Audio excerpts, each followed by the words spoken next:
अस्सलाम वालेकुम। गल वेले दे नाल मैं तुहाडा वीर, तुहाडा दोस्त, तुहाडा मित्र जुल्फकार जट ते अज यार बड़ी ज़रूरी गल करनी सी। ज़रूरी गल इह है कि अजकल ना तुसीं देख रहे हो कि एक ट्रेंड चलन डिया है। वो ट्रेंड की है कि जिन्हों मर्जी फड़ के ना खुसरे कुटदे ने। यानी पाकिस्तान दे अंदर इस टाइम खुसरो खुसरी होई पई है।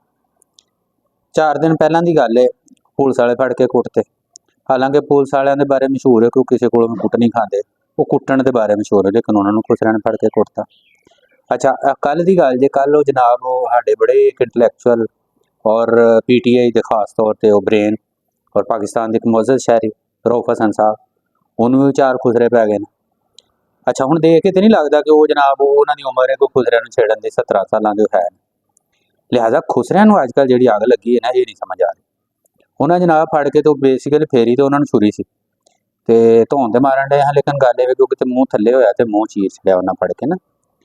तो मैं सिर्फ ये गल करना चाहांगा कि यार गल ये कि जे समाज के विचों मुकालमा मुक जे ना, जिथे दलील मुक जे उत्थे फिर खुसरो खुसरी होंदी है। ते बाकी नज़र यही आ रहा कि हुण पाकिस्तान दे विच ना मर्दां ने तो हुकूमत करनी छड्डती है, हुण खुसरे ही रह गए। तो जे सारे काम खुसरे ही करने ने ना, तो मर्दां नूं चाहिए किसी होर मुल्क का तयन कर लैण ते या फिर ये कि अपने आप नूं वड्डियां मुच्छां रख के ते मर्द कहलवाना छोड़ देण। अज तक असीं नामलूम अफराद ते किते नामलूम पता नहीं खलाई मखलूक, पता नहीं किहड़े लकब सुने सन, लेकिन कल दी एक नवीं टर्म आ गई नामलूम खुसरे। सो अल्लाह ताला इस मुल्क का हामी नासर होए। हर पासे भाई खुसरो खुसरी होई पई है ते सानूं भी डर ही लगन डिया कि किसी खुसरे दे हत्थे ना चढ़ जी। अल्लाह सुण दे।